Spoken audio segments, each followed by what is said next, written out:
and welcome everybody. My name is Quế Anh Đặng, and I am a sociologist of education. I'm currently working at Coventry University. Today, I'm very pleased to chair this session and also introduce our work and our ambition for the working group. And I thank so much Miriam and Fatu, who has kindly agreed to deliver the lecture today. I would like to say a few words about the concept of accelerated learning. When you hear the words accelerated learning, you already think of time and space. So in terms of times, it suggests that it's in a shorter time frame. In terms of space, I think we refer to formal in school, in university, but we also look at informal learning space, which is outside school, adult learning as a workplace. We also look at learner. Who are the learner?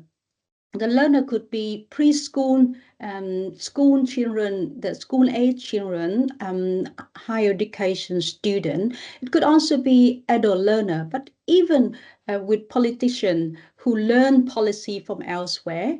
But a common feature is to learn it in a faster way. I refer to the work of Jana Market. Markets mentioned a few areas that I think is very relevant for today. So before I introduce the speakers, I would like to look at a few things that we talk about when we mention accelerated learning.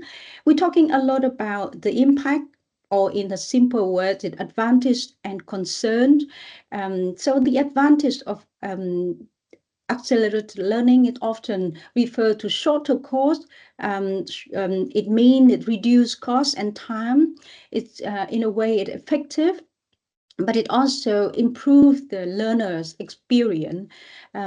Is many more, which our speakers will talk about today.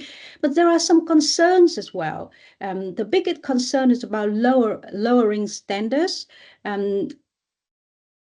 And normally narrow the scope of learning and restrict the freedoms of learner. So we have a few things on the table today, and today we are focusing on informal or non in a way that is not in the mainstream education, in an education system. And today I would like to introduce our first speaker, Miriam. Miriam is the head of program of accelerated education program for out of school children.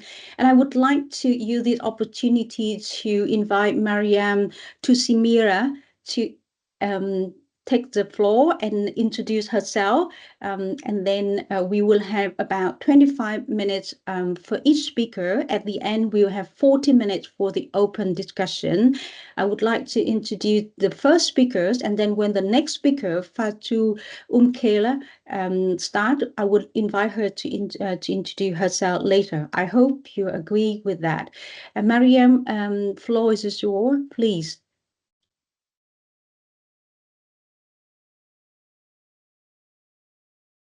Can you hear me? Absolutely. Miriam? Can you hear me? Yes, we can hear you. Welcome. Thank you. Good morning, good afternoon, depending on where everybody is joining. I'm Miriam Tusiimire. I head programs at War Child Canada. I'm actually in transit to Canada, so forgive the non-formal environment for a moment. I'm going to also be giving a presentation on this kind of work that we do. Just, do I speak about myself or do I go straight into the presentation? You have a few words about yourselves, and then I will stop sharing my screen, and then I'll let you share your screen. Yeah? Oh, great. Yes. So colleagues have been in the humanitarian space for some time. I first worked for Plan International, looking at young people, especially youth and women and children, for their participation. And then I worked for Save the Children, looking at re-entry programs into the education arena. And if you know pastoralist communities and the challenges they face. So worked around accelerated basic education, and later worked with Oxfam to address the humanitarian needs of refugees. And now I work at Watch Child Canada as I head programs. So I've been around out of school young people in crisis for some time. And as I headed emergency response at Care International, we were providing protection, education, health, different services, but the issue of school dropout is still high. So now we do re-entry programs, abridged versions with Watch Child Canada, and today I'll share with you a bit about our experience. For those that are in the academia, you can check that out on the things you're learning. We are interested as Watch Child Canada in academic research, mainly to see this short compressed period of time supplementing the already existing knowledge of the learners. Does it contribute to better learning outcomes or even the future that young people actually want? So that's what I'm going to share with you this afternoon or morning. Thank And I'll you, be Miriam. open to hearing from you. Yeah. Thank you very much. And we are learning from what happened on the ground. And I'll stop sharing my screen and let Miriam to share her slides. Right.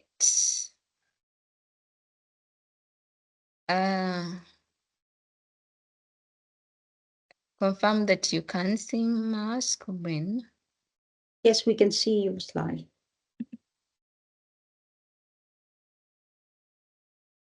All right. So I'm picking an experience of what is happening right now. We are currently running primary AEP and secondary AEP. The two are funded by UNICEF and the MasterCard Foundation. We also had some grants from the philanthropies, especially from the US, but have since closed. So the goal of what I'm presenting is how we are returning out of school young people to school through accelerated education as a way of bridging up learners back to mainstream education and beyond. The beyond refers to when a program ends and a learner may decide to join a vocational training program, may decide to join employment, and you'll see that when I talk about the trajectory of pathways. You try and make sure I'm within that few minutes, okay? So I want to briefly speak about Watch Child Canada. Realize I had this in. So our history really as Watch Child Canada is that we were founded so that we can provide long-term solutions to problems caused by conflict. And so we hope that our work, we can accelerate peace by disrupting the cycle of violence, by driving generational change for hardest hit, while we invest in local communities. And these local communities, we make sure we are not similar in each community. We work with each country according to its country's needs. So we empower children living in armed conflict by focusing on education, justice, and livelihood. So those are our key three themes.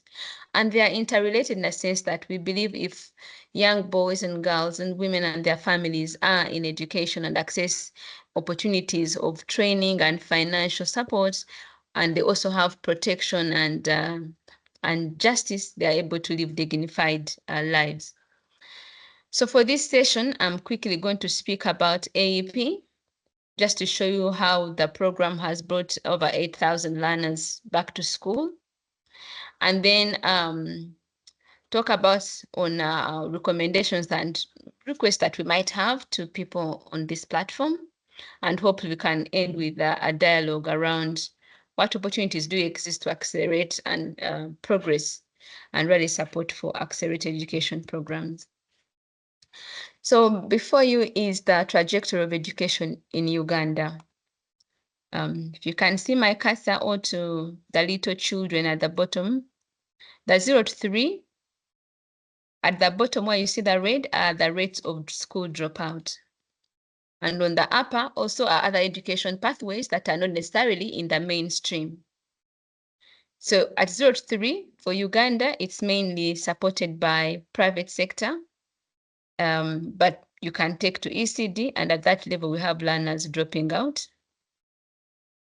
And then you have primary, which is from primary 1 to primary 4, usually around 8 to 10 years.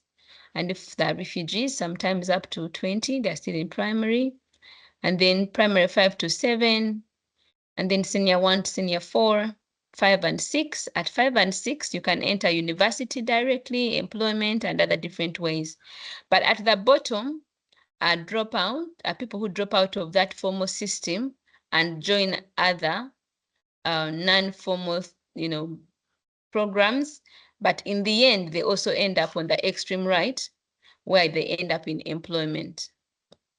Then on the upper are also other opportunities that those who don't continue on a path of primary, secondary, university, at the end of primary 7, they can join a training, vocational, and skilling program, and eventually end up at university, or all of us in the world of work. So with that, what is AEP then? So for War Child, which is also one of the common definitions with the Interagency Network on Education, it's a flexible age-appropriate program aimed really at bringing those that are disadvantaged or overage, or they have been out of school for a while, back to school. And for Uganda particularly, this falls under the non-formal education sector. Although, as you will see in a few minutes, that it is hosted through the mainstream education.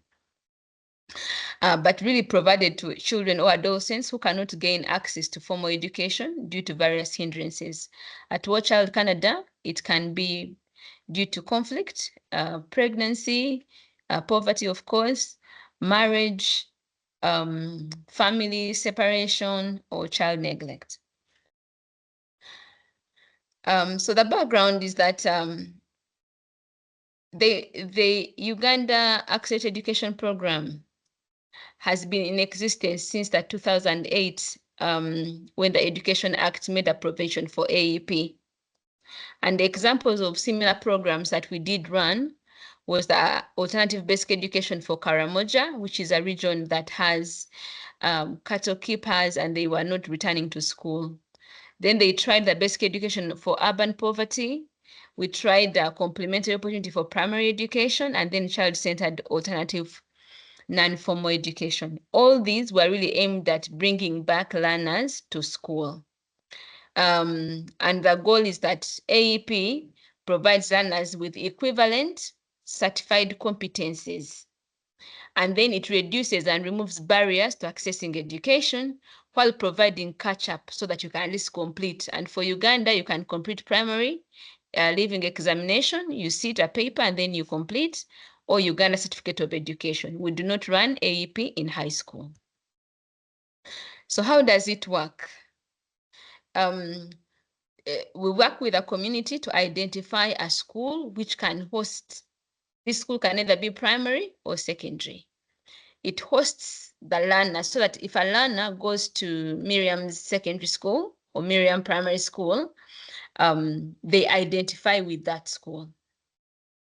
And then we work with the communities who have to have the buy-in because they're the ones who know why the learners are out of school. And through advocacy and leadership, we address the barriers at community level. So those are usually social barriers. If, let's say, girls are not allowed to go to school, we'll do work with the community to promote girls returning to school. If they feel that those who are married but underage should stay married but don't access education, also address those social norms around that. So by engaging the community prior to opening. So we have a host school, we have a community buy-in, and then we devise a mobilization strategy. And I'm going to show you how that looks like in a second. And then we involve stakeholders at districts. For War Child Canada particularly, we worked with the Ministry of Education plus the National Curriculum Development Center to ensure there is appropriate curriculum for this kind of education. Once they're okay with the curriculum, we recruit teachers. Again, we are recruiting from the pool of already existing teachers and then training them on how to abridge the curriculum at hand. So I talked about a minute ago on mobilization strategy, and this is an example of a mobilization strategy. Are you a young mother who wants to resume your secondary school education? And this will be interpreted in various languages. We'll talk about criteria for enrollment, and this was for secondary school. And once we talk about the criteria for enrollment, we also tell you some benefits. If you enroll as a mother, you'll be supported with your baby. So again, because we work with our community, we have provision of how the babies can also come to school and the support around that. We also have, are you a youth who dropped out of lower secondary and you want to resume, read on. So kind of encourage you to join. And then we use an enrollment form, so that we can collect information from the beginning that we don't have to ask again. But these are just tools that I was showing you. So for primary education, what would it look like? There is a fear that aren't we compressing too much in a short period of time? So you're in primary school for only 3 years, but how does that work? If you're over age, but you had finished, let's say, primary 2, but you never went to primary 3, you would join level 1. So you can't join level 1 if you've never been to school. But if you are mature, like you're maybe 15, but you've never been to school, you can join level 1, but you'd stay in level 1 until you pass the assessment exam. You have to be able to assess if you have the right competence to join level 2. And then for level 2, if you were in primary 4 or in grade 4, 3 or grade 5, because for Uganda we have to primary 7, but you never graduated to the next class, P6, primary 6, then you would sit in level 2. So if you had completed your primary 4 and never went to primary 5, you join primary 5. If you were in primary 5, but you never sat the exam, you also stay in level 2. If you were in primary 6, but you forgot, you also come back to level 2. So in level 2, you would sit and the exam at the end of 1 year so that you qualify for primary 6 and 7. And then for level 3, if you had also been in primary 6 or 7 but never started the transitional exam, you can stay. If you've graduated from level 2, but you're over age, you can go to level 3. But there are things that you can't just do. For example, if you never spent 4 years before reaching level 3, you cannot graduate from level 3, because primary you should have spent at least 6 to 7 years. 6 years if you're very mature, and 7 years if you're young and you had already spent some of those years in your original country or at home. If you got married, let's say at primary 5, you already had done 5 years in school, so you need 2 more years to prepare you for secondary. And then at primary 7, you're examined by the Uganda National Examinations Board, where you sit primary leaving examination and get a certificate. If we slightly go back to this for a minute.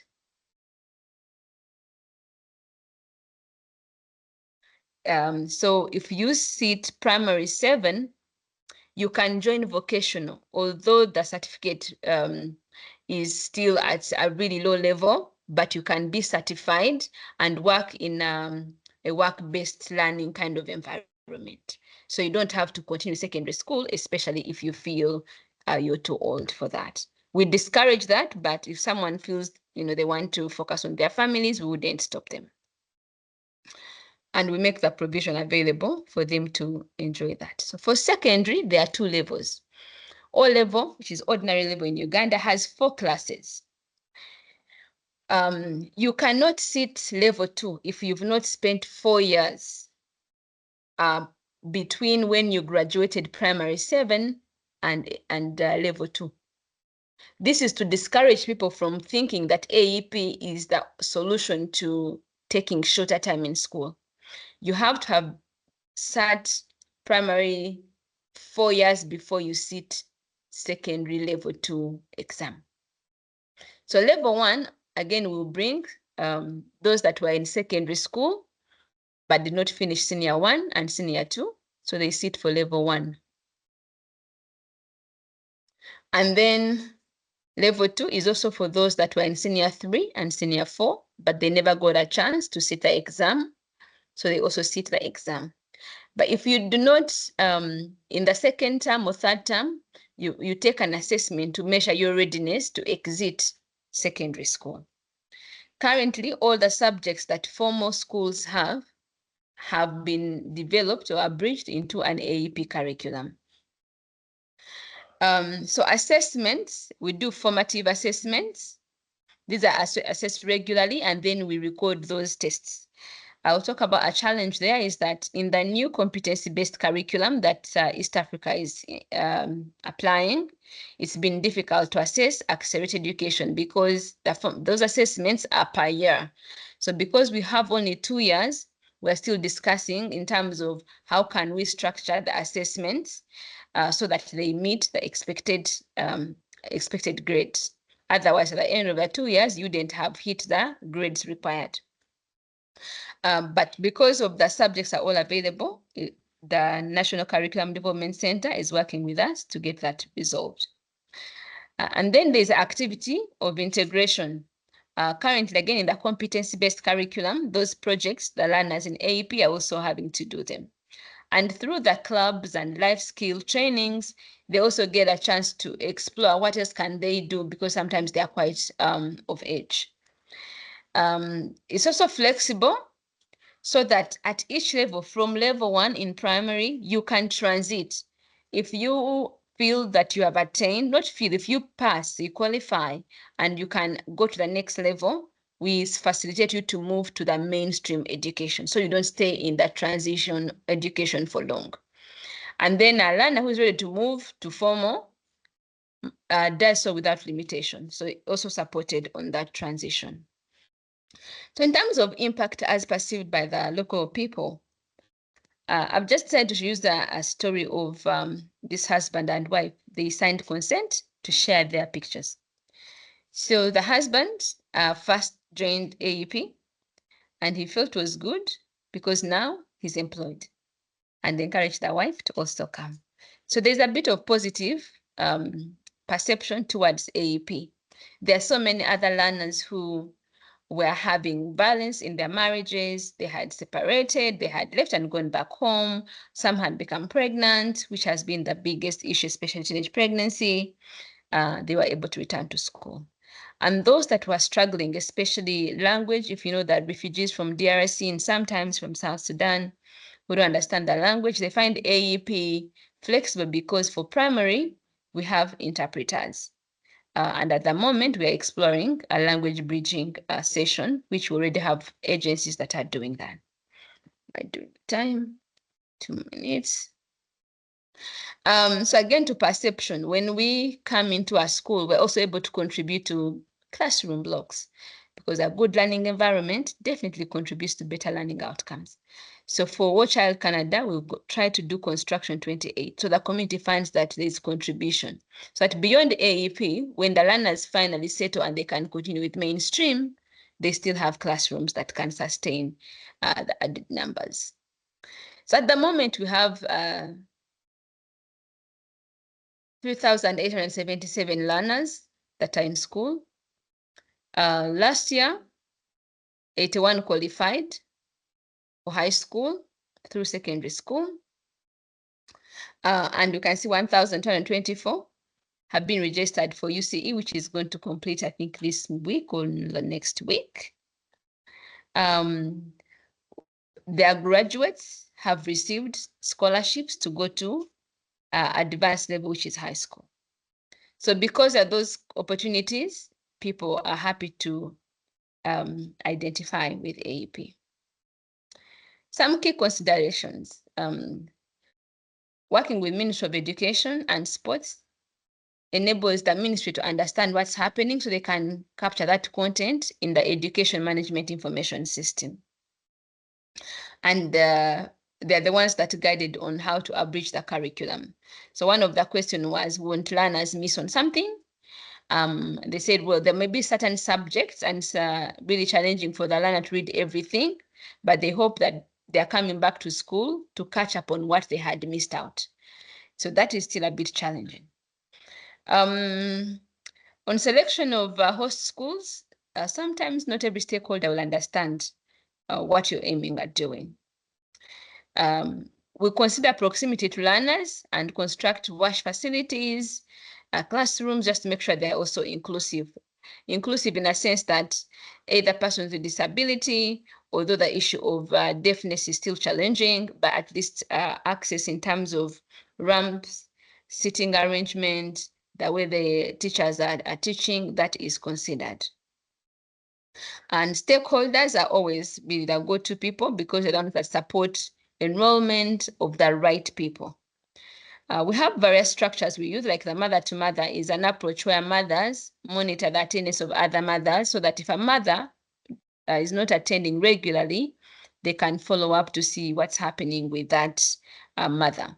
The village education committees equally support on learners to check on them and why they are maybe dropping out or if they have any challenges. Center education committees, what you see as CEC is center education committees, equally these committees that are able to support in governing the school. So there are subjects, I think I don't have to go through those. The principles of AEP can be found anywhere, but it has to be flexible. It has to address the legitimacy of the program. The curriculum has to be done with support from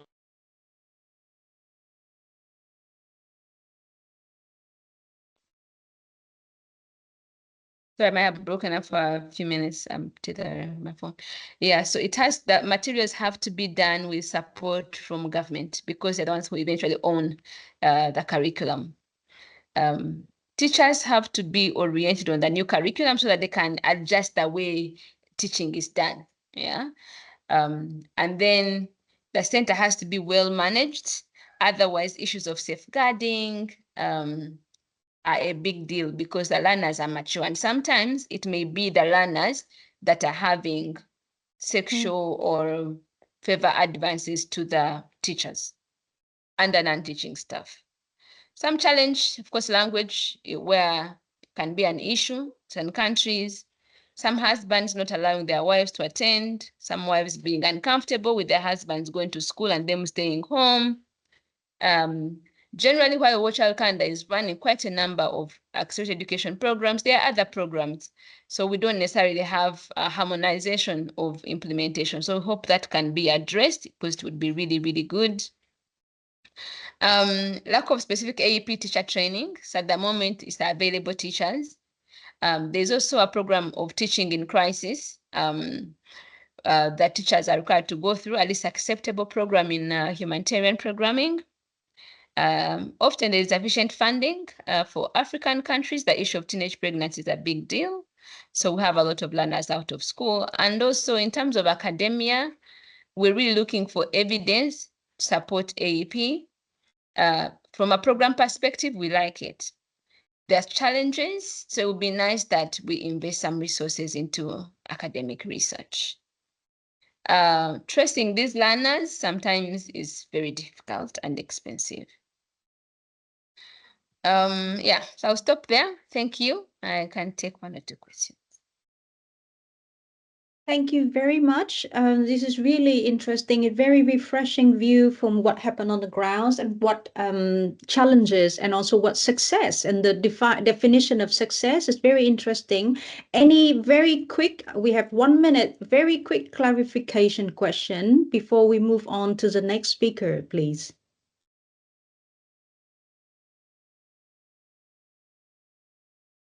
Yes, please. Yeah, I just had one. I use my, oh yes, Yamina, please. Professor Yes, Yamina. do you hear me? Yes, we can hear you. Okay. Okay, thank you for a very enlightening presentation. It's actually give us a clear idea of what is done in the field and how other experiences can start when there is none. My question, because I have been reflecting on the issue in my country, Morocco, how are these people who join such programs motivated to join the program? That is, if people are working or are family providers, are there any is there any financial support for them so that they invest their time rather in education instead of going to work and so on? So that's one of the key questions personally I have been looking at and trying to see, even when discussing the thing with stakeholders here, how actually to motivate, because if there is no motivation, I'm afraid people may not really join such programs. Thank you.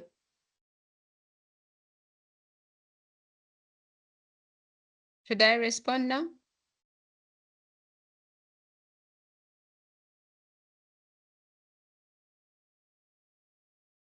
Yes, of course. I don't know. Yeah. I'm happy to I'm respond. So, when I'll say a girl, but even the boys, when they want to go to school, Q1, you're muted. When they want to go to school, they will come when they know they don't have for example, they don't have to wear a uniform. They don't have to be there the whole day. Sometimes we study for a shorter period of time where the community requires that. They don't pay school fees, which is also an issue in our country. They don't pay school fees. They don't have to change their hairstyles. They just have to follow the school rules and regulations. Others will come because they now can come with their children, especially for the mothers. That's a motivation. For the boys, it's the idea that they don't have to spend 4 years in school. They can spend 2 years and go and get a certificate and find work, because that certificate is very important. At least even the small data entrant must have completed level 2, which is a secondary school for. So they know that, okay, 2 years, it's okay, I can manage. So I would, and also the safety at the school, especially for the ladies, the violence is addressed, that I'm safe, so they really come. So we don't have financial motivation, but the numbers have been quite, like one center will have 100 and 200 learners in AEP. Thank you. Thank you very much. It's really good that you clarify that for us, especially on the motivation of learners, female learner. I would like to move on to the next because there will be more questions, and I would like to invite you all to type your question in the chat as well, so the speaker can have some time to prepare answers later. So I would like to invite to the screen Fatu Yumkella from Dalan Development Consultants company. She has a very interesting experience too in Ghana to share with us. Can you hear us? Please come on the screen and have a few words about yourself and about the work that you do. And then you have about 25 minutes for your presentation, please, Fatu. Thank you very much. Thank you very much, Kuan, and for the opportunity to share our experience. I'm Fatu Yumkella. I'm from Sierra Leone, and I'm the founder and CEO for Dalan Development Consultants. Dalan is a research and development consulting agency in Sierra Leone. And in this instance, we actually got an opportunity to work together in a regional consortium with other agency in Ghana, Associates for Change, and the Center for Studies of Economies in Africa, based in Nigeria. So together, the three of us won a GPE grant, PICS grant, to undertake a multi-country study looking at the effectiveness of AEPs, because I guess the whole idea is we've benefited from Miriam's experience of what is happening on the ground. So like IDRC's interest was then to look at how do we convince policymakers, with maybe real hard data, to now illustrate the effectiveness of AEPs. So that would presentation. I also shared with Kuan just some promising features that we're seeing, which have been highlighted already, is a Word document as a handout, which we have time. We could also talk around, but I will focus on the PowerPoint presentation that we have prepared. I shared it with Q-Ann. Would you like to project, or should I? You're off. Oh, sorry, she's muted. Yes, sorry, can you share your slide so it can control the speed where you want to go back or forth? So it's better that you share it. I'll let you everybody who's speaker can share the slide. Yeah. Okay, so sorry, I have to get someone to help me do that. That's the slide there.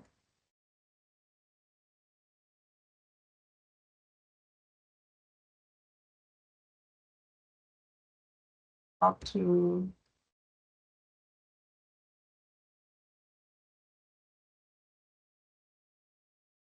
not get to the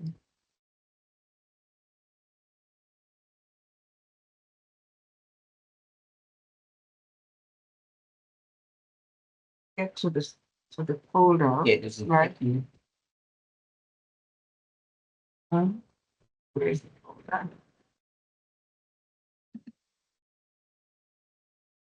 This is it. Is that still sharing now? Yes. You're sharing your screen, yes. Is it coming? Yeah. It's coming. It's coming. Yes. Okay. Can you open it? Yeah. Let's go and see.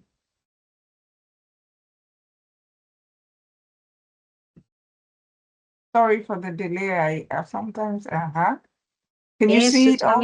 Yes, it's come up. This is not. It's the slide, but not on the screen now. Not. Yeah, seeing the screen. Are you seeing my screen? Yes, we can see Yes. it. Yeah. That's very small. Okay. Is this the Can screen? you? So I just do that.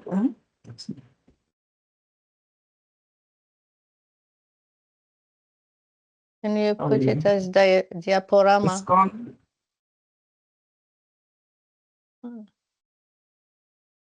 But I can see it. All right. So if you can see my screen, so maybe I'll just run you through. But can you use the diaporama option? All right. Okay. Option. It's on the bottom where you can see English, US up there. Yes, exactly. Yeah, good. Wonderful. Thank you. Right. Okay. All right. So sorry for the delay. I needed help, internal help. No problem. No problem. Right. So you would see on the research is about a comparative study of AEPs and girl focused programs in Ghana, Nigeria, and Sierra Leone. And I've already introduced the three agencies that are involved: AFC in Ghana, Center for Studies in Nigeria, and Dalan in Sierra Leone.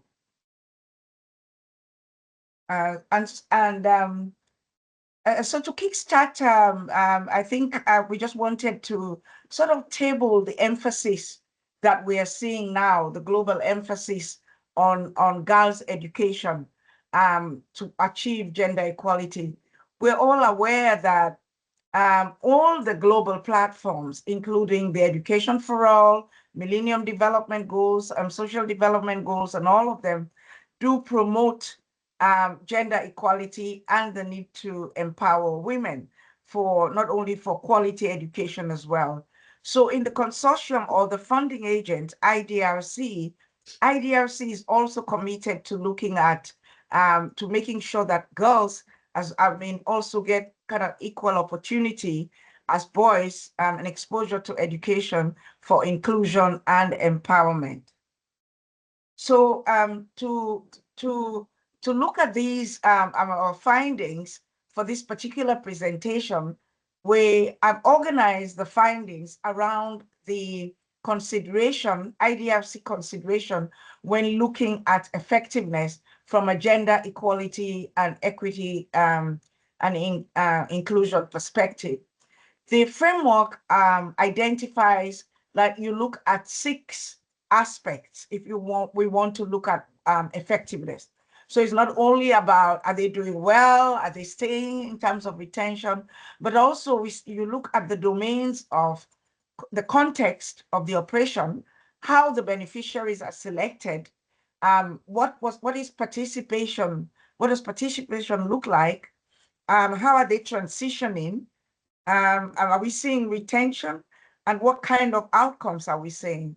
So for this presentation, given the time available, I have chosen to look at 3 key aspects: the context of operation, the whole domain of transition, and then looking at outcomes, not only from learning outcomes, but also from empowerment from the perspective of the learners themselves.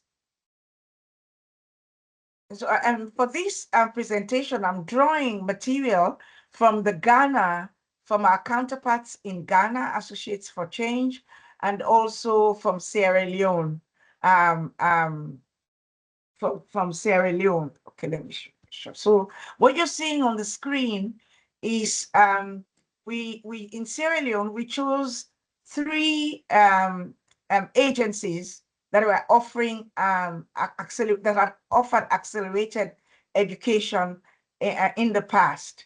And those are the 3 that are layered. I mean, BRAC, the Ella program, you could see the number of girls enrolled, the Save the Children, and also the Ministry of Education. They also had an accelerated learning program. But then, I mean, in terms of context, the main drivers of out of school, I think, are very common and are known. And Miriam actually highlighted some of them. Many could be linked to the economy, with parents not being able to send, to be able to get what their children need for the formal schooling that are highlighted.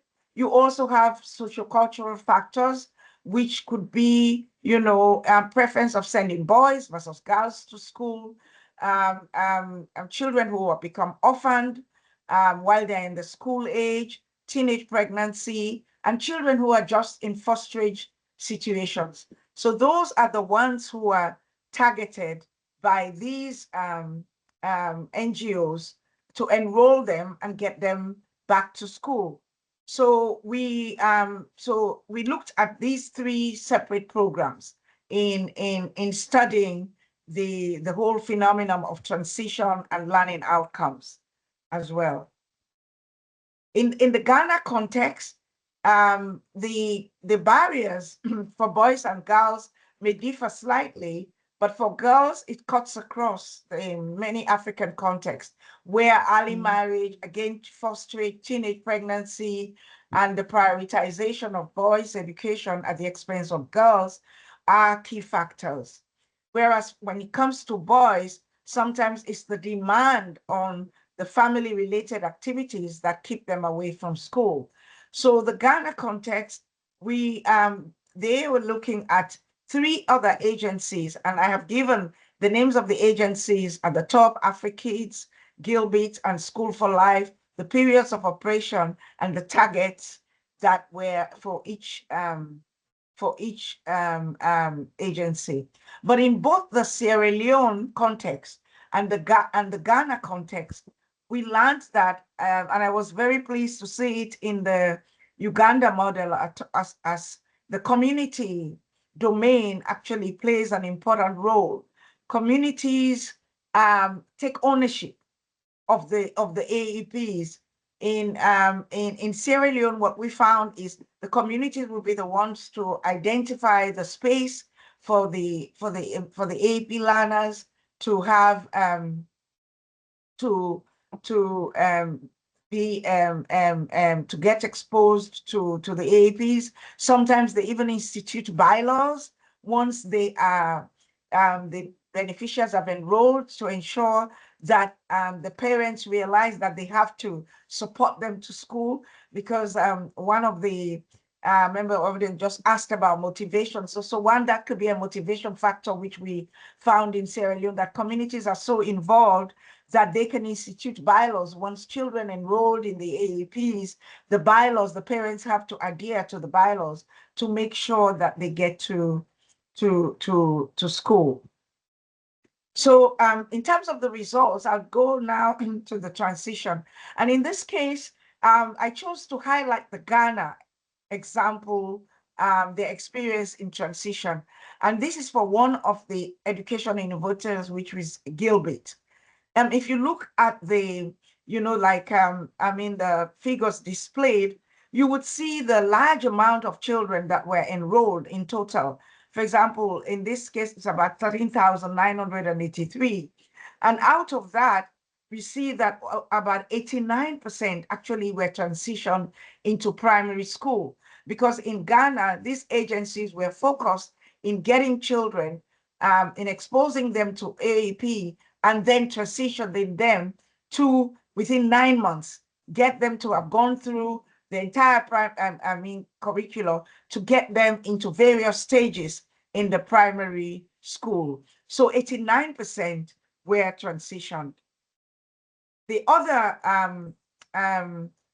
education innovator, which is School for Life, also had similarly very good results based on our study. By studying their data, not only did they enroll such a huge amount from 2010, over 60,000, but they were able to transition 51,000 into primary school. So that was, the transition rate was 86%.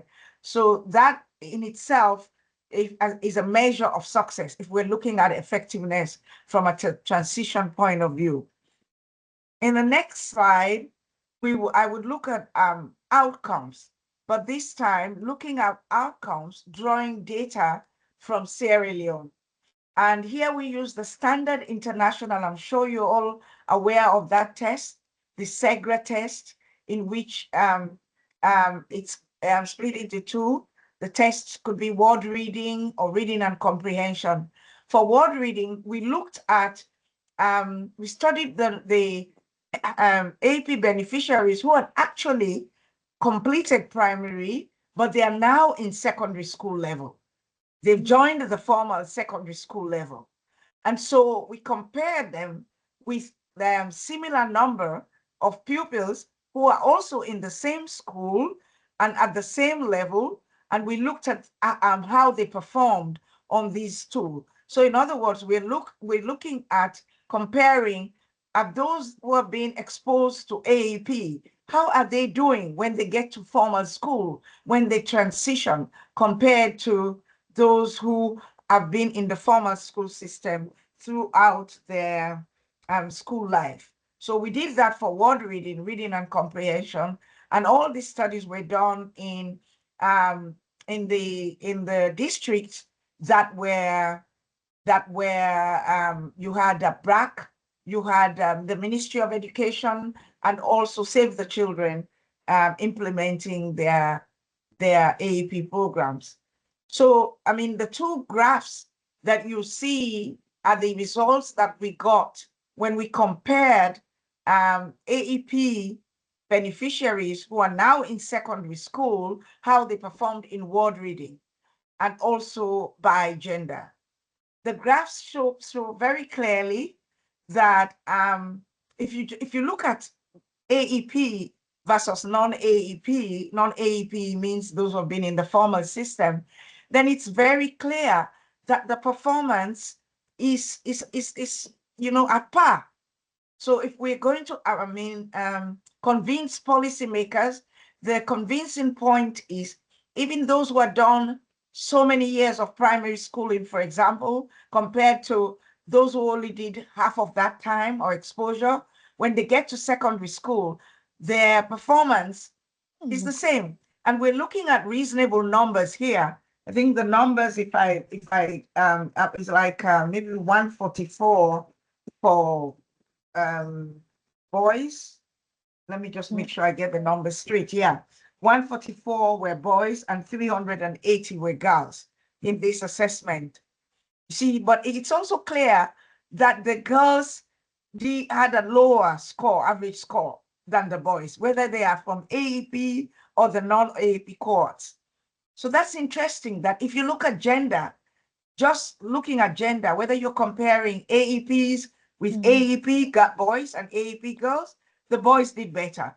For example, the boys from the AEP cohort scored about 70%, whereas the girls from the AEP scored 54. But the difference is about the same, even when you look at non-AEP. So something is going on there when it comes to absorption for learning, when you compare boys and girls. The other test was reading and comprehension. Here, I think we saw even performance, which was we were curious about. I mean, why are we seeing in this case when it goes to the same boys and girls take reading and comprehension, now the scores sort of even out. You are seeing that in each gender group, you know, the scores are about 60%. If you take boys, the scores are 60%, girls, the scores are 60%. However, within non-AEPs and AEPs, within the non-AEPs will be performing slightly better, although the difference is not significant. So in pondering at, for example, at the girls' performance, we tend to think that we haven't even looked into the causes in detail, but we're beginning to feel that maybe the girls having to go back and do other things at home and not having too much time to maybe concentrate on the AAP work or their reading abilities. That's what we're seeing. We're also seeing the gender attributes at play outside the AEPs. So again, if we look at the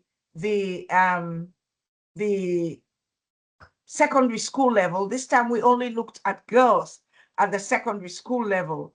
So again, we were seeing that among the girls, those who have not been in AAP programs consistently performed better, and the difference is significant.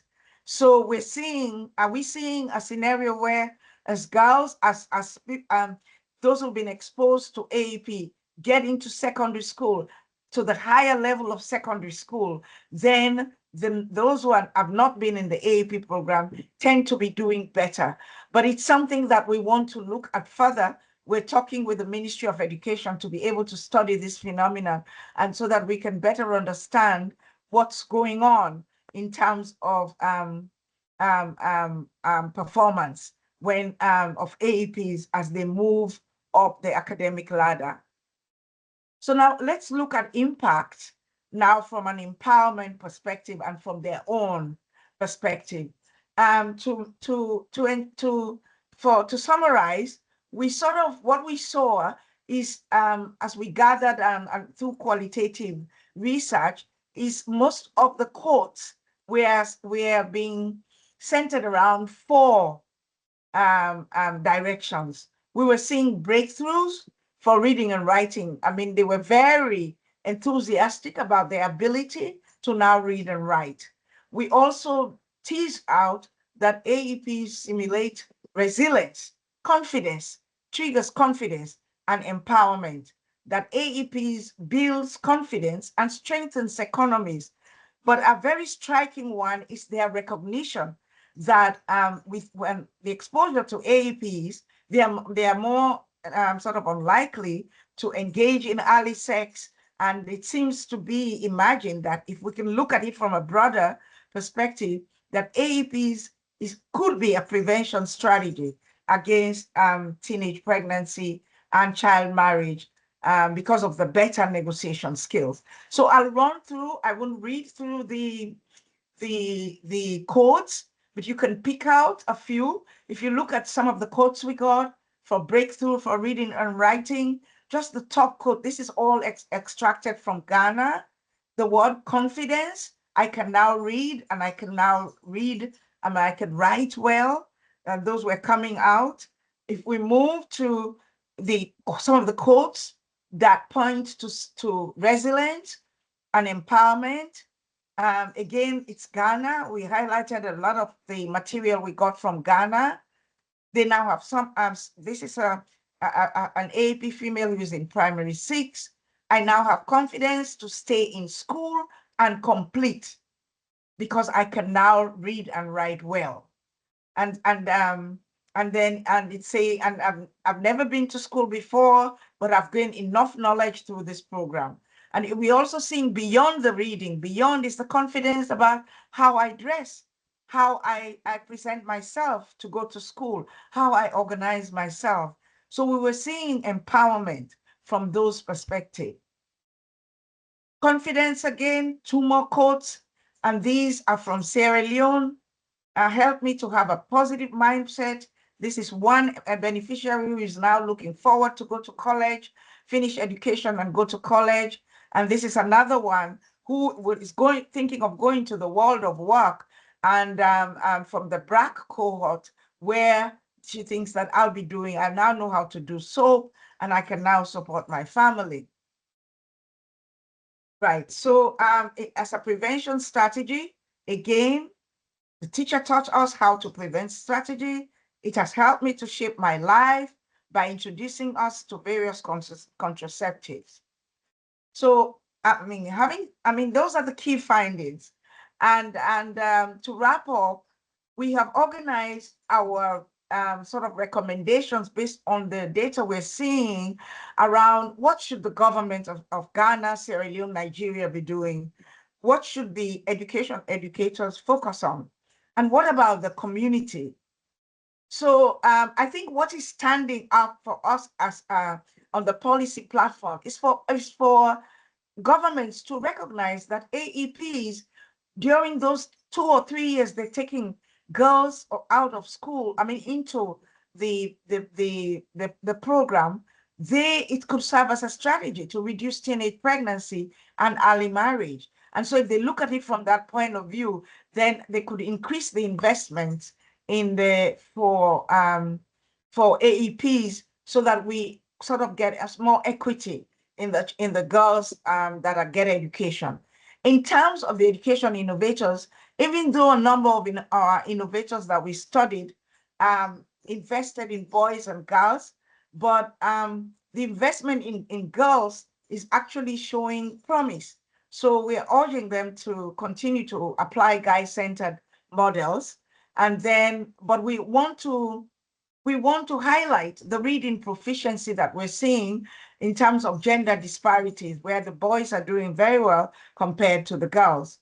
And then we shouldn't forget the facilitators who are driving the process. The facilitators who are driving the process, because I think in Sierra Leone, it's only now, I believe, the government is trying to pay attention to these facilitators. How are they trained to be able to impart knowledge, to make sure that they are also well prepared? And we're also urging that perhaps if we also encourage or get more female facilitators, that would also help. At the community level, the communities are really contributing to making sure, but I think the urge now is to make sure that they increase their contribution to AEPs, now that we're seeing that, the AEPs are a benefit in terms of learning and in terms of empowerment. So thank you very much. So this is the slide that is looking at effectiveness. The handout, we can talk around as we go into the discussion phase. Thank you again.